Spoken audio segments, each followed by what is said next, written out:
इस वक्त पूरी दुनिया में अफगानिस्तान के खवातीन के हुकूक यानी विमेंस राइट्स के मसले को लेकर के बहुत ज्यादा हंगामा बरपा है और बहुत ज्यादा ट्रेंडिंग हो रहा है।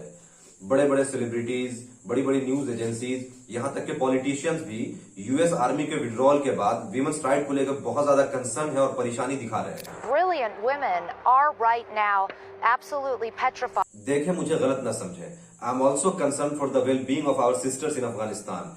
मेरी दुआएं हमेशा उनके साथ है, मगर मैं ये सोच रहा हूं कि ये जो औरतें या ये जो सेलिब्रिटीज हैं या जो पॉलिटिशियंस हैं जो आज अफगानिस्तान की औरतों के हुकूक के लिए, राइट्स के लिए आवाजें उठा रहे हैं, क्या उनके इंटेंशंस प्योर हैं, क्या उनकी नीयत साफ है? क्योंकि जब 20 साल तक अमेरिकन आर्मी अफगानिस्तान के अंदर अंधाधुंध सिविलियंस के ऊपर बमबारी करते थे तो ये आवाज उठाते थे? नहीं। 20 साल के अंदर 4 अलग अलग प्रेसिडेंट रहे अमेरिका के और सबने ये क्लेम किया, सबने ये दोहराया कि नेशन बिल्डिंग यानी राष्ट्र निर्माण हमारी जिम्मेदारी नहीं है। मगर इन लोगों ने जिस राष्ट्र को, जिस नेशन को डिस्ट्रॉय किया, बर्बाद किया, उसकी जिम्मेदारी कभी नहीं ली और इन्होंने कभी इसके खिलाफ आवाजें नहीं उठाई। Our mission in Afghanistan was never supposed to have been nation building. एक रिसर्च के अकॉर्डिंग ऑक्यूपेशन फोर्स ने 1 लाख से ज्यादा एयर स्ट्राइक करे और 2004 के बाद 400 से ज्यादा यानी 400 से ज्यादा ड्रोन अटैक्स किए। एक रिसर्च कहती है कि 70,000 से ज्यादा ऐसे जो अंधाधुंध बमबारी हुई है, बॉम्बिंग हुई है, उसमें 70,000 से ज्यादा सिविलियंस मारे गए हैं, मासूम लोग। एक दूसरी रिपोर्ट कहती है कि 1,10,000 लोग मारे गए हैं। Again, it seems civilians, including women and children, became casualties. Sources in Helmand province say the victims were attending a wedding party on Sunday evening when they were attacked. The UN says that more civilians have been killed this year in operations by the Afghan military and their coalition allies than by armed groups, including the Taliban. 20 साल चले इस नाकामयाब और बेमानी जंग में 60 लाख से ज्यादा लोग अपने ही घर से बेघर हो गए।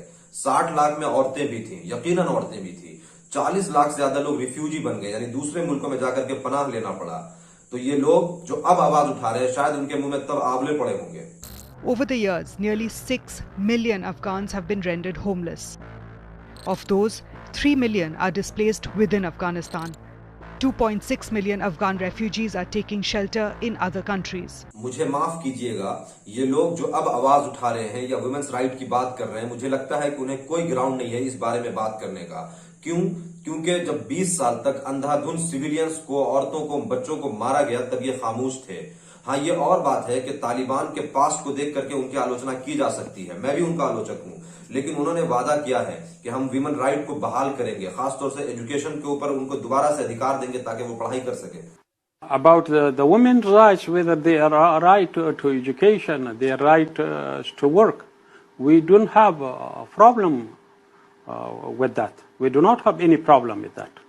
They can have access to education and also can work, but only Islamic hijab they should observe, and the Islamic hijab is observed in many Islamic countries. Taliban के पास्ट और फ्यूचर के प्रोमिसेस के अलावा भी अगर 20 साल चले इस ये जो जंग है उसमें ऑक्यूपेशन फोर्स का जो अफगानिस्तान की जो सिविलियंस हैं, जो उनकी जो औरतें हैं, जो बच्चे हैं, उस पर जो वायलेंस हुआ है, जो जुल्म हुआ है, उसको अगर हम पढ़ते हैं तो सारा डिफरेंस क्लियर हो जाएगा।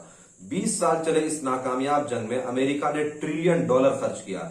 अगर उसमें से थोड़े पैसे भी उन्होंने जो तबाही अफगानिस्तान के अंदर मचाई है उसकी निशानी को मिटाने में लगा देते तो शायद आज अफगानिस्तान एक खूबसूरत कंट्री होता। In the 20 years since 9/11, the US has spent over $2 trillion on the war in Afghanistan.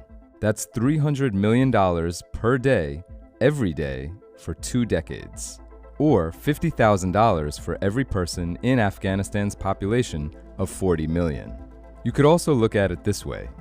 America has spent more trying to keep the Taliban at bay than the net worths of Jeff Bezos, Elon Musk, Bill Gates, and the 30 richest billionaires in America all put together. America ने $6.4 trillion middle east और अफगानिस्तान में सिर्फ war में खर्च किया है। अब ये बहुत बड़ा अमाउंट है। आप इसको ऐसे समझ सकते हैं कि 136 करोड़ की आबादी वाला हिंदुस्तान का 2020 का जो जीडीपी है, 2020 का जो जीडीपी है वो 2.8 ट्रिलियन डॉलर है, और कहां 6.4 ट्रिलियन डॉलर सिर्फ मिडिल ईस्ट और अफगानिस्तान के वॉर पर अमेरिका ने खर्च किया है। 20 साल ये जो अफगानिस्तान के अंदर वॉर चला है, उसके अंदर अफगानिस्तान में कुपोषण यानी माल न्यूट्रिशन जो है और गरीबी की इतनी बुरी हालत है कि अफगानिस्तान पूरी तरह से टूट चुका है। UNICEF says more than 2.5 million children face acute malnutrition. That number has doubled within the last 3 years in Afghanistan as it suffers rising poverty, violence, unemployment and the pandemic. Afghanistan के टोटल पॉपुलेशन का हर तीसरा आदमी कुपोषण का शिकार है, और 5 साल से कम उम्र का हर दूसरा बच्चा यानी 50% 5 साल से कम उम्र के बच्चे कुपोषण के शिकार हैं। यह अपने आप में एक बहुत ही भयावह डेटा है, यह अपने आप में एक बहुत बड़ी खतरनाक सच्चाई है, जिसके लिए कभी किसी वर्ल्ड के किसी एक्टिविस्ट या पॉलिटिशियन को कभी कोई फिक्र नहीं हुई। इसके अलावा poor sanitation, lack of access to health care की वजह से अफगानिस्तान की जो टोटल आबादी है उसका स्वास्थ्य का जो स्ट्रक्चर है वो पूरी तरह से बर्बाद हो चुका है। और इसके आगे सुनिए, यूएस की जो आर्मी है, ऑक्यूपेशन फोर्स ने अफगानिस्तान के अंदर ये जो वार चला है उसके अंदर मासूम सिविलियंस को ऐसे इंजर्ड छोड़ा है कि अब वो अपने आप पर एक तरह से बोझ है। इसके अलावा अफीम और ड्रग्स का जो क्राइसिस है ये अपने आप में एक बहुत ही भयावह मसला है। Herat City, western Afghanistan.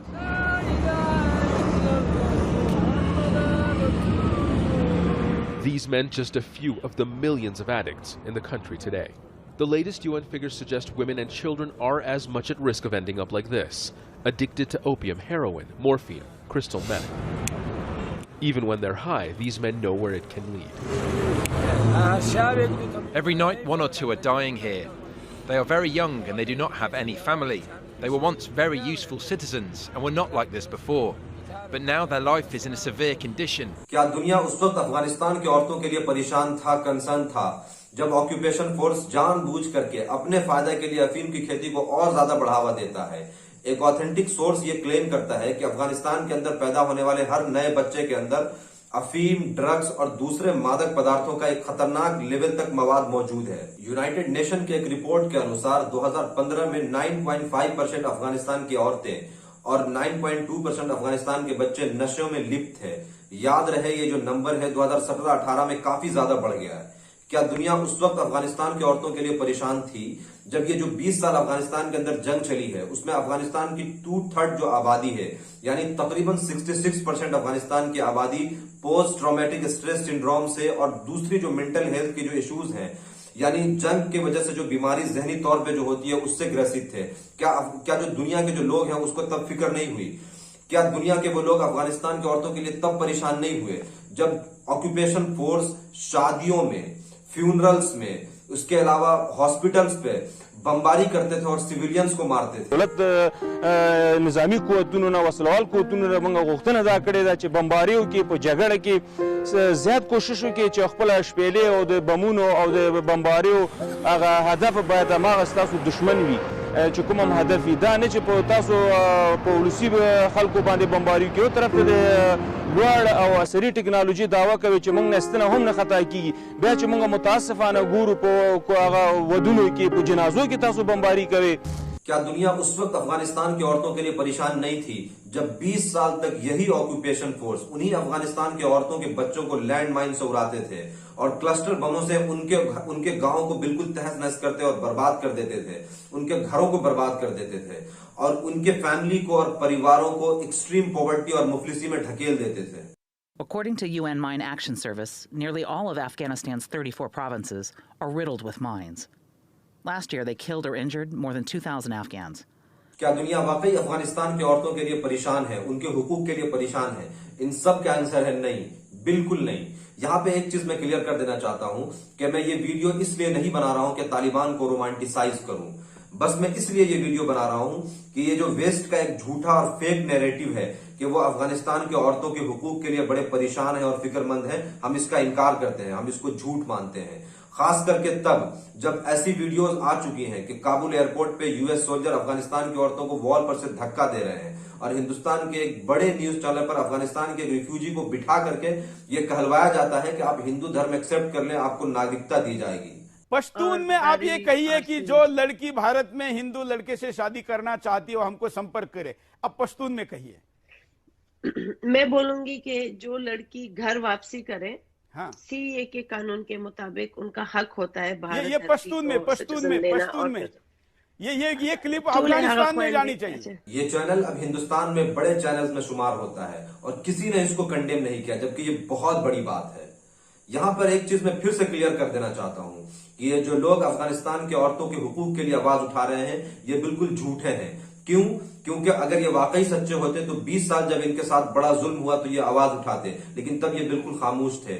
और अगर ये वाकई सच्चे हैं तो वीगर मुसलमानों के लिए आवाज उठाते, रोहिंग्या के मुसलमानों पर जब इतना जुल्म हुआ तो उसके लिए आवाज उठाते। हिंदुस्तान के अंदर जो मुसलमानों पर इतना जुल्म हो रहा है, खासतौर से कश्मीर के अंदर, फलस्तीन के अंदर, इस पर ये आवाज उठाते, लेकिन ये तब बिल्कुल खामोश रहते हैं। अगर आप इनके एजेंडा को सूट करते हैं तो ये आपके लिए आवाज उठाएंगे, वरना आपको पसे पुष्ट डाल देंगे। हम दुआ करते हैं कि वहां अमन और अमान हो और उनके साथ अच्छा से अच्छा मामला हो सके। वीडियो अगर आपको इन्फॉर्मेटिव लगी हो तो ज्यादा से ज्यादा शेयर करें, क्योंकि वेस्ट का जो इतना बड़ा झूठा नैरेटिव है उसके खिलाफ हमारी एक छोटी सी कोशिश है, जिसमें आपके सपोर्ट की बहुत ज्यादा जरूरत है। कमेंट में जरूर बताएं कि ये वीडियो आपको कैसे लगा। Thank you.